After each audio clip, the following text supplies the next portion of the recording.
Welcome to conversations. मैं आपका host, आपका दोस्त मुख्तदर खान, और मैं आज आपसे फिलाडेल्फिया इंटरनेशनल एयरपोर्ट से बात कर रहा हूँ। I am on my way to South America. मैं वहाँ पर चंद लेक्चर्स देने वाला हूँ ब्रिक्स पर, ग्लोबल ऑर्डर पर, the changing global order, American foreign policy, India की फॉरेन पॉलिसी, इन टॉपिक्स पर। लेकिन आज मैं आपसे जो सीरिया में जो मेजर इवेंट्स हुए हैं पिछले एक हफ्ते में, एकदम ऐसा जैसा कि द होल रीजनल ऑर्डर उसकी वजह से बदल गया है, उसके बारे में चंद थॉट्स शेयर करना चाहता हूं। लेकिन उससे पहले प्लीज़ सब्सक्राइब टू कॉन्वर्सेशंस, इस वीडियो को लाइक करें, बेल आइकॉन ज़रूर दबाएं और इस वीडियो को दूसरों के साथ ज़रूर शेयर करें।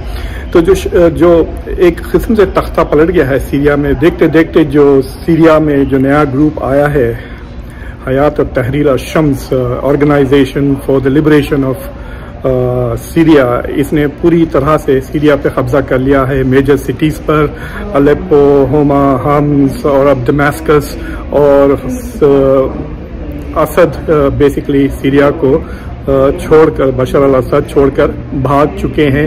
अभी तक पता नहीं कि वो कहाँ गए हैं, लेकिन द लेटेस्ट न्यूज़ ये है कि ही हैज़ लेफ्ट, और जो करंट प्राइम मिनिस्टर हैं सीरिया के, he is transferring power peacefully to Jolani. उन्होंने ऑलरेडी प्रिजनर्स को छोड़ दिया है। तो इसके कई असरात है। इसका मतलब ये नहीं कि सीरिया में जो डोमेस्टिक कॉन्फ्लिक्ट थी, सिविल वॉर थी, वो ख़त्म हो गई है। ऑलरेडी कई ऐसे ग्रुप्स हैं who control different parts of Syria, और हो सकता है कि इस ग्रुप में कंट्रोल द मेजर सिटीज़, लेकिन जो इंटीरियर एरियाज़ हैं वहाँ कर्डिश ग्रुप्स भी कब्जा कर चुके हैं, और इट इज़ क्वाइट पॉसिबल कि आईसिस जैसे ग्रुप फिर से दोबारा जिंदा होकर मजबूत हो सकते हैं यहाँ पर। फिल वक्त तो this is a major victory for America और Israel, to some extent Turkey के लिए भी, और it's a big blow for Iran, for Hezbollah और फॉर रशिया। जो रशिया की मिडल ईस्ट में जो सबसे बड़ी पोजीशन थी वो सीरिया में थी, उसकी military presence, now that has ended. तो एक किस्म से रशिया के लिए ये कह सकते हैं कि उसकी जो जियोपॉलिटिकल और मिलिट्री रीच थी मिडल ईस्ट में, वो इस वक्त कमज़ोर हो गई है and in A way recede हो गई है। उसका नतीजा आपने देख ही लिया कि डोनाल्ड ट्रंप ने जो बयान दिया कि रशिया, अब तुम तो बहुत कमज़ोर हो गए हो, you are out of Middle East, अब यूक्रेन की भी जंग बंद कर दें तो बेहतर होगा। So that was an big blow to Russia. Iran के लिए भी ये बहुत कमज़ोर है, बिकॉज जो सो कॉल्ड शिया आर्क थी सीरिया से लेके Lebanon, Iraq, all the way to Iran, अब वो छोटी हो गई है। Syria is out, it is no more under the control of Shias. यहाँ हिजबुल्ला भी इतना कमज़ोर हो गया है, इजराइल ने उसकी इतनी पिटाई की है कि it is not able to defend Bashar al-Assad. तो जो अब जो ग्रुप्स आए हैं वहाँ पे, HTS, it is basically A Sunni militia group जिसका ताल्लुक अल-कायदा से था, लेकिन 2016 में उनके जो अब लीडर है जावलानी, उन्होंने अल-कायदा को पब्लिकली डिनाउंस कर दिया है। इट इज़ क्वाइट क्लियर कि इनको काफ़ी मदद मिली है, क्योंकि इजरायली ने काफ़ी बमबारी की, इजरायली एयरफोर्स ने, ऑन मेनी स्ट्रेटेजिक पोजीशंस, और मुझे लगता है कि ग्राउंड पर भी इंटेलिजेंस सपोर्ट अमेरिका से भी मिली होगी, मे बी इवन टर्की। तो इस वजह से इतनी तेज़ी से बशर अल-असद का रिजीम ख़त्म हो गया। तो from a tactical and military perspective आप ये कह सकते हैं कि this is a major victory for Israel, क्योंकि अब उसका जो नॉर्दर्न बॉर्डर है it has become much more safer, और ईरान जो हथियार पहुंचाता था हिजबुल्ला को थ्रू सीरिया, अब वो नहीं पहुंचा सकेगा। So in that sense it's a major tactical victory, और ईरान के लिए इट इज़ ए मेजर मतलब सेटबैक ज़रूर कह सकते हैं आप कि वो बहुत कमज़ोर हो गया है। मैं फ़ोन अपने हाथ में पकड़ा हुआ हूँ इसलिए हिल रहा है, because I am switching from my right hand to left hand. और लेकिन इसका मतलब ये नहीं कि सीरिया का मसाइल सॉल्व हो गए हैं। सीरिया के मसले तो वो चलते ही रहेंगे into the near future, because ये नहीं कि ये लिबरल डेमोक्रेसी थोड़ी इस्टेब्लिश करेंगे सीरिया में। क्या यहाँ पे खिलाफत आएगी या डिक्टेटरशिप आएगी, वी हैव टू सी। ये group is basically Sunni Islamist group है ये, जो बेसिकली अल-कायदा से निकला है, but theologically I don't think कि उसमें और अल-कायदा में ज़्यादा फ़र्क है।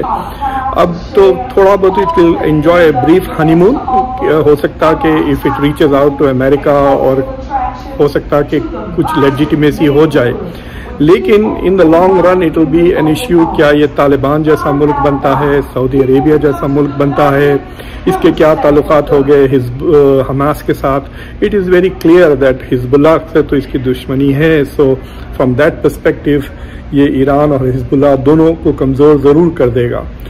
बट क्या ये जो स्ट्रेटेजिक एडवांटेज वेस्ट को मिल रहा है, is that enough to accept a Sunni Islamist group in Syria? ये बहुत बड़ा सवाल है। Will this be the Arab Taliban? क्या किस किस्म की ये हुकूमत इस्टेब्लिश करते हैं? क्या ये बिल्कुल आइसोलेट हो जाएंगे दुनिया से? ऑलरेडी इस ग्रुप में जो है so there are countries like Egypt और सऊदी अरेबिया और यूनाइटेड अरब एमिरेट्स जो मुस्लिम ब्रदरहुड से बहुत परेशान हैं और दे डोंट लाइक इट। वो they may see this group as connected to at least that same line of thinking. तो मुझे लगता है कि it may not be entirely welcome in the Arab world also. पिछले 2-3 महीनों में it has become an development जिसमें आप देख रहे हैं कि there is a sudden rise of Sunni militias, Sunni not militias, Sunni right wing political parties. Bangladesh में आपने देखा Jamaat Islami has become very powerful. Sheikh Hasina के गवर्नमेंट ख़त्म होने के बाद they are working with BNP, और जो करंट इंटरिम गवर्नमेंट है वो उनकी राइजिंग इन्फ्लुएंस और राइजिंग एक्टिविज्म पर उतना कंट्रोल नहीं कर रही है। तो आप देख रहे हैं कि साउथ एशिया में भी there seems to be rising right wing Sunni political force, और अब मिडल ईस्ट में भी आप देख रहे हैं the rising Sunni medical force. In fact south Asia में अगर आप देख रहे हैं कि बुक एंड्स की तरह, एक एंड पे बांग्लादेश जमात इस्लामी, दूसरे एंड पे तालिबान अफगानिस्तान है। सो एक किस्म से बुक एंड हो गया है साउथ एशिया। और will see what happens in Syria. It is quite possible कि चंद महीने 1-2 साल they might hold to these cities as they struggle to establish किसी किस्म की गवर्नमेंट, बट उसके बाद it is quite possible that they will continue to have some kind of instability. और क्योंकि वहाँ पे और भी दूसरे मिलिशिया ग्रुप्स है, हो सकता है आईसिस भी बढ़ जाए। Kurdish groups already have become very active और चंद इलाकों पर वो कब्जा करना शुरू कर चुके हैं। So we will see US के भी अभी भी ट्रूप्स वहाँ पे मौजूद है, अबाउट 900। बट नेवरदलेस इसमें कोई शक की बात नहीं है कि सीरिया में जो डेवलपमेंट्स हुए हैं they have created an unexpected and surprising significant shift in the political regional कह सकते हैं आप balance of power, not just balance of power but कह सकते हैं बैलेंस ऑफ आइडियोलॉजी भी कह सकते हैं। तो whether the West likes it और not, from a tactical perspective ये इजराइल के लिए बेनिफिशियल है, क्योंकि हमास के अलावा कोई दूसरे जो सुन्नी इस्लामिस्ट ग्रुप्स हैं वो इजराइल को टारगेट नहीं करते। यू नेवर सॉ आईसिस या अलकायदा या तालिबान टारगेटिंग इजराइल। मोस्टली शिया ग्रुप्स, हुतीज और हिजबुल्लाह इजराइल को टारगेट कर रहे थे। हमास की बात और है, it is heart of Gaza, so that is why it is targeting Israel. So for that sense Israel के लिए from a security perspective this should be advantage. West के लिए it could become a problem because this could feed radicalism और मजीद Syrian refugees भी निकल सकते हैं। There are lots of minorities, Alawi minorities in Syria, पता नहीं उनका क्या होगा। So anyway, so I will keep you posted. थोड़ी देर में मेरी फ़्लाइट है, विश मी लक।